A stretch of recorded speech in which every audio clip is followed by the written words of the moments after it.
ಇನ್ನು ಬಾಲರಾಮನ ಕಿರೀಟ ಇದೆಯಲ್ಲ, ಇದನ್ನು ಬಹಳ ಸುಂದರವಾಗಿ ವಿನ್ಯಾಸಗೊಳಿಸಲಾಗಿದೆ. ವಜ್ರಗಳು, ಮಾಣಿಕ್ಯ, ಮುತ್ತು, ರತ್ನ, ನೀಲಮಣಿಯನ್ನ ಬಳಸಲಾಗಿದ್ದು ಇದೊಟ್ಟು 6 kg ತೂಕ ಇದೆ ಅನ್ನುವಂಥದ್ದು ಗೊತ್ತಾಗ್ತಾ ಇದೆ. ಬಾಲರಾಮನ ಕಿರೀಟವನ್ನ ನೀವು ನೋಡಬಹುದಾಗಿದೆ. 6 kg ತೂಕದ ರತ್ನ ಖಚಿತವಾದಂತ ಕಿರೀಟ ಅದು. 4 kgಯ ಚಿನ್ನದ ಜೊತೆಗೆ ವಜ್ರಗಳನ್ನ ಕೂಡ ಬಳಸಲಾಗಿದೆ. ಈ ಕಿರೀಟದ ಮಧ್ಯದಲ್ಲಿ ಸೂರ್ಯನ ಲಾಂಛನ ಇದ್ದು ಶ್ರೀರಾಮನ ವಂಶವನ್ನ ಆ ಲಾಂಛನ ಸೂಚಿಸ್ತಾ ಇದೆ. ವಜ್ರದ ವ್ಯಾಪಾರಿಯೊಬ್ಬರು, ಈ ಗುಜರಾತ್ನ ವಜ್ರದ ವ್ಯಾಪಾರಿಯೊಬ್ಬರು ಈ ಕಿರೀಟವನ್ನ ಕೊಟ್ಟಿದ್ದು ಸುಮಾರು 6 kg ತೂಕದ ಕಿರೀಟ ಅದು. ಇನ್ನು ಶ್ರೀರಾಮನಿಗೆ ಇಟ್ಟಿರುವಂತಹ ಚಿನ್ನದ ತಿಲಕವನ್ನ ಕೂಡ ನೀವು ನೋಡಬಹುದಾಗಿದೆ. ಅದು ಕೂಡ ಬಹಳ ವಿಶೇಷ ಇದೆ. ಅದು 16 ಗ್ರಾಂ ಚಿನ್ನದಲ್ಲಿ ವಿನ್ಯಾಸ ಮಾಡಲಾಗಿದ್ದು ಮಧ್ಯದಲ್ಲಿ 3 ಕ್ಯಾರೆಟ್ ವಜ್ರವನ್ನ ಬಳಸಲಾಗಿದೆ. ಬರ್ಮೀಸ್ ಮಾಣಿಕ್ಯಗಳನ್ನ ವಜ್ರ ಖಚಿತ ತಿಲಕಕ್ಕೆ ಹಾಕಲಾಗಿದೆ. ಇದು ಶ್ರೀರಾಮನಿಗೆ ಇಟ್ಟಿರುವಂತ ಚಿನ್ನದ ತಿಲಕದ ವಿಶೇಷ. ಹಾಗೆ ಬಾಲರಾಮನ 2 ಕೈ ಬೆರಳಿಗೆ ಉಂಗುರಗಳನ್ನ ಹಾಕಲಾಗಿದೆ. ಬಾಲರಾಮನ ಬಲಗೈಗೆ ಪಚ್ಚೆಗಳಿಂದ ಮಾಡಿರುವಂತಹ ಉಂಗುರವನ್ನ ಹಾಕಲಾಗಿದೆ. 4 ಕ್ಯಾರೆಟ್ ವಜ್ರ, 3 ಕ್ಯಾರೆಟ್ ಪಚ್ಚೆಗಳಿಂದ ಮಾಡಲಾಗಿರುವಂತಹ ಉಂಗುರ ಅದಾಗಿದೆ.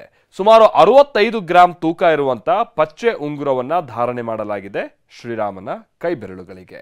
ಉಂಗುರದ ಮಧ್ಯೆ ಜಾಂಬಿಯನ್ ಪಚ್ಚೆಯು ಕೂಡ ಇರುವಂಥದ್ದನ್ನು ನಾವು ನೋಡಬಹುದು. ರಾಮಲಲ್ಲನ ಎಡಗೈ ಬೆರಳಿಗೆ ಮಾಣಿಕ್ಯ ಉಂಗುರವನ್ನ ಧಾರಣೆ ಮಾಡಲಾಗಿದೆ. ಅದು ಕೂಡ ಸುಮಾರು 26 ಗ್ರಾಂ ಇದ್ದು ವಜ್ರಗಳು ಹಾಗೆ ಮಾಣಿಕ್ಯಗಳನ್ನು ಅದಕ್ಕೆ ಬಳಕೆ ಮಾಡಲಾಗಿದೆ. ಬಾಲರಾಮನ 2 ಕೈ ಬೆರಳಿಗೆ ಹೀಗೆ ಉಂಗುರಗಳನ್ನ ಹಾಕಲಾಗಿದೆ. ಬಾಲರಾಮನ ಕಿವಿಯೋಲೆಗಳು ಜೊತೆಗೆ ನೆಕ್ಲೆಸ್ಗಳನ್ನು ಕೂಡ ಬಹಳ ವಿಶಿಷ್ಟವಾಗಿ ವಿನ್ಯಾಸಗೊಳಿಸಲಾಗಿದೆ. 5 ಎಲೆಗಳನ್ನ ಒಳಗೊಂಡಿರುವಂತಹ ರತ್ನ ಖಚಿತ ಸರವನ್ನ ಹಾಕಲಾಗಿದೆ. ಅದರಲ್ಲಿ 5 ಎಳೆ ಒಳಗೊಂಡಂತಹ ರತ್ನ ಖಚಿತವಾದಂತಹ ನೆಕ್ಲೆಸ್, ಅದರಲ್ಲಿ 380 ಪಚ್ಚೆಗಳನ್ನ ಬಳಸಲಾಗಿದೆ.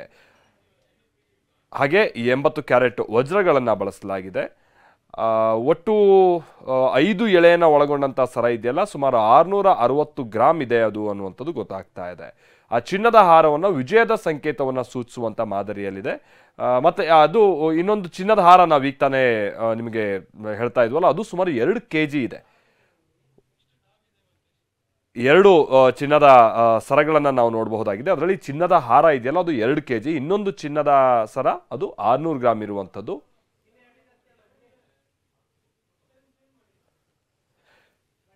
ಸೊಂಟದ ಪಟ್ಟಿ ಕೂಡ ಹಾಕಲಾಗಿದ್ದು ಸೊಂಟದ ಡಾಬನ್ನ ನಿರ್ಮಿಸೋದಕ್ಕೆ 750 ಗ್ರಾಂ ಚಿನ್ನವನ್ನ ಬಳಸಲಾಗಿದೆ. ಇನ್ನು ತೋಳಿಗೆ ನೀವು ಗಮನಿಸಬಹುದು, ತೋಳಿಗೂ ಕೂಡ 2 ರತ್ನ ಖಚಿತ ಬಳೆಗಳನ್ನ ಹಾಕಲಾಗಿದೆ. 400 ಗ್ರಾಂ ತೂಕದ ಬಾಜು ಅಳವಡಿಸಲಾಗಿದೆ. 22 ಕ್ಯಾರೆಟ್ ಚಿನ್ನದಲ್ಲಿ ಆ ಬಾಜು ಬಂದನ್ನ ತಯಾರಿಸಲಾಗಿದೆ.